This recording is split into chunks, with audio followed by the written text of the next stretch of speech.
और आज सुबह की बड़ी खबर, दिल्ली एनसीआर आधी रात से ही कोहरे की घनी चादर में लिपटा हुआ है, जिसकी वजह से विजिबिलिटी काफी कम है। कुछ इलाकों में विजिबिलिटी 5 मीटर से भी कम रह गई। सड़कों पर गुप्त अंधेरा है, ट्रैफिक की रफ्तार एकदम थम सी गई है। नोएडा और गाजियाबाद में आज स्कूलों में छुट्टी का ऐलान कर दिया गया है। इन 2 जिलों में अब 1 जनवरी तक स्कूल बंद रहेंगे। कोहरे की वजह से पोल्यूशन भी बढ़ गया है। दिल्ली के कई इलाकों में AQI 400 के पार है। आनंद विहार और राजघाट के आसपास 400 के पार AQI जा चुका है और ऊपर से घने कोहरे ने लोगों की परेशानी और बढ़ा दी है। इसीलिए आज आप घर से निकलने से पहले मौसम का हाल जरूर देख लें। इस कोहरे का असर फ्लाइट्स और ट्रेनों पर भी पड़ा है, इसीलिए अगर आप ट्रैवल कर रहे हैं तो आपको अपनी फ्लाइट्स और ट्रेन के शेड्यूल को बार बार चेक कर लेना चाहिए। जो लोग अपनी गाड़ियों से खुद ड्राइव करके जाना चाहते हैं उन्हें फॉग लैम्प भी अपनी गाड़ी का चेक करना है और सड़कों पर चलते वक्त बहुत सावधानी से ड्राइव करना है। हम लोग यार टैक्सी ड्राइवर हैं, गाड़ी चलाते हैं, लेकिन अभी कुछ काम धाम हो नहीं रहा है क्योंकि फॉग इतना है कि कहीं रोड भी दिखाई नहीं दे रहा है। ट्रेनें सारी लेट हो रही है। अगर ट्रेनें टाइम पे आए, रोड साफ हो, तब तो कहीं आदमी जाए। आदमी बैठा पड़ा है, कुछ काम धाम निकल नहीं रहा है। सर्दी बहुत ज्यादा है, पूरी रात आप यहाँ सर्दी भी है, फॉग भी है, आदमी कहीं जा ही नहीं पा रहा है। रोड ही नहीं दिख रहा है तो आदमी चलेगा कैसे?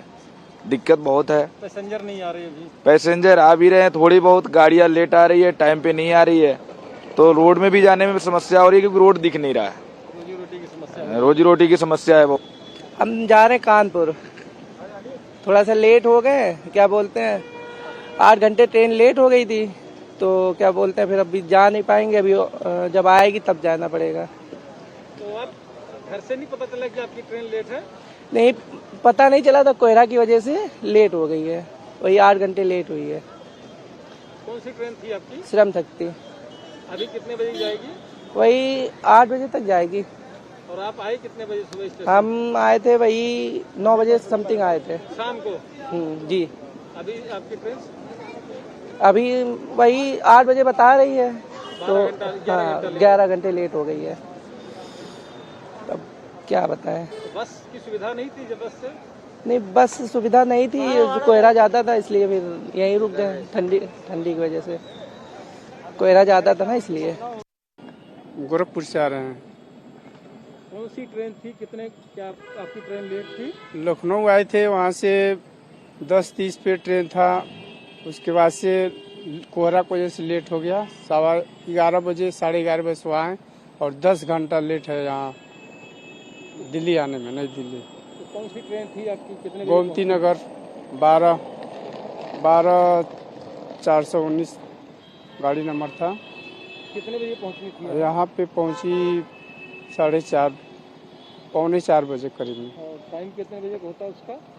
और टाइम तो सुबह में होता है, लेकिन वो बहुत लेट आई, 8 घंटा लेट आई है। दिल्ली में घने कोहरे की वजह से हवाई सेवाएं पूरी तरह से ठप हो गई हैं। गोवा से दिल्ली आ रही फ्लाइट को अहमदाबाद डायवर्ट किया गया। दिल्ली आने वाली ज्यादातर फ्लाइट्स को सबसे नजदीक के एयरपोर्ट जयपुर में डायवर्ट किया जा रहा था, लेकिन जयपुर पर बढ़ते दबाव के बाद जो फ्लाइट है उसे अहमदाबाद डायवर्ट अब किया जा रहा है। दिल्ली एयरपोर्ट ने एडवाइजरी जारी की है। घने कोहरे की वजह से उड़ानों पर असर पड़ रहा है और कोहरे की वजह से फ्लाइट्स कैंसिल हो सकती है। कुछ फ्लाइट्स देरी से चल रही हैं। ये एयरपोर्ट अथॉरिटी की तरफ से एडवाइजरी जारी की गई। तो कोहरे की वजह से हवाई यातायात पर प्रभाव पड़ा है, बल्कि दिल्ली से उड़ानें पूरी तरह से ठप हो गई हैं, जिसकी वजह से दिल्ली की फ्लाइट्स को या तो अहमदाबाद डायवर्ट किया गया, उससे पहले जयपुर डायवर्ट किया जा रहा था, लेकिन जयपुर में बढ़ते दबाव की वजह से एयरपोर्ट पर जो लगातार प्रेशर पड़ रहा था उसकी वजह से अब फ्लाइट्स को अहमदाबाद डायवर्ट किया गया है। तो ट्रेन सेवाओं पर भी इसका बुरा असर पड़ा है। घंटों देरी से चल रही हैं ट्रेनें, जिसकी वजह से मुसाफिर परेशान हैं। उधर बांग्लादेश में हिंदुओं के खिलाफ हिंसा थमने का नाम ले रही। ताज़ा हिंसा फिरोजपुर में हुई है, जहां हिंदू घरों को कट्टरपंथियों ने आग के हवाले कर दिया।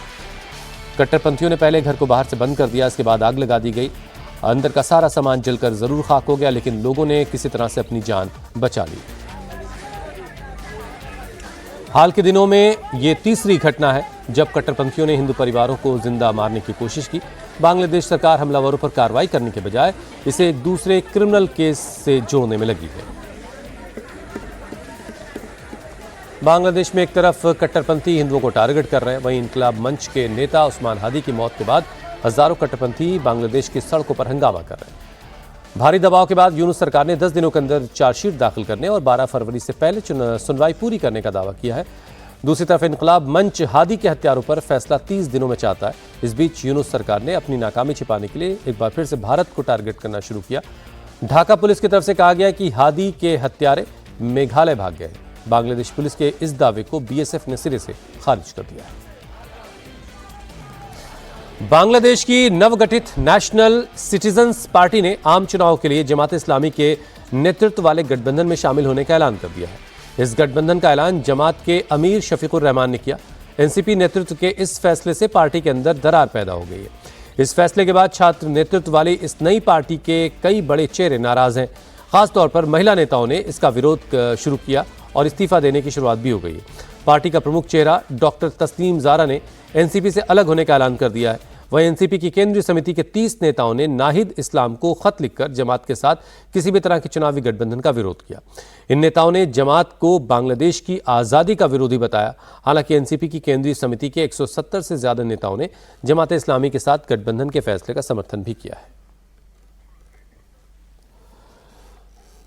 जमात इस्लामी वाला जो गठबंधन है उसमें जो नई पार्टी जो छात्रों ने बनाई है उसके इस गठबंधन में जाने को लेकर के पार्टी के अंदर अब दरार पैदा हो गई है और कई चेहरे इसको लेकर के अपनी नाराजगी जाहिर कर चुके हैं और इसे लेकर के अब इस्तीफे का दौर भी शुरू हो चुका है। यूपी के उन्नाव गैंगरेप केस में आज सुप्रीम कोर्ट में सुनवाई होगी। आरोपी कुलदीप सिंह सेंगर को दिल्ली हाईकोर्ट के जमानत देने के फैसले के खिलाफ सीबीआई ने याचिका दाखिल की है, जिस पर सुप्रीम कोर्ट के चीफ जस्टिस सूर्यकांत की अध्यक्षता वाली बेंच सुनवाई करेगी। इससे पहले शनिवार को बीजेपी के पूर्व विधायक कुलदीप सिंह सेंगर की जमानत के खिलाफ रेप पीड़िता दिल्ली में सीबीआई दफ्तर पहुंची थी, जहां उन्होंने बेल के खिलाफ एप्लीकेशन दी। 23 दिसंबर को दिल्ली हाईकोर्ट ने कुलदीप सिंह सेंगर को जमानत दी थी, सशर्त जमानत दी थी। इसके बाद से ही लगातार विरोध प्रदर्शन हो रहा था। उस दिन से रेप पीड़ित, उनकी मां और एक्टिविस्ट योगिता भयाना धरने पर है। उन्नाव गैंगरेप केस में आज सुप्रीम कोर्ट में सुनवाई होनी है और सीबीआई ने एक याचिका सुप्रीम कोर्ट में लगाई है, जिसमें हाई कोर्ट के जरिए मिली जमानत के खिलाफ ये याचिका सुप्रीम कोर्ट में लगाई गई है।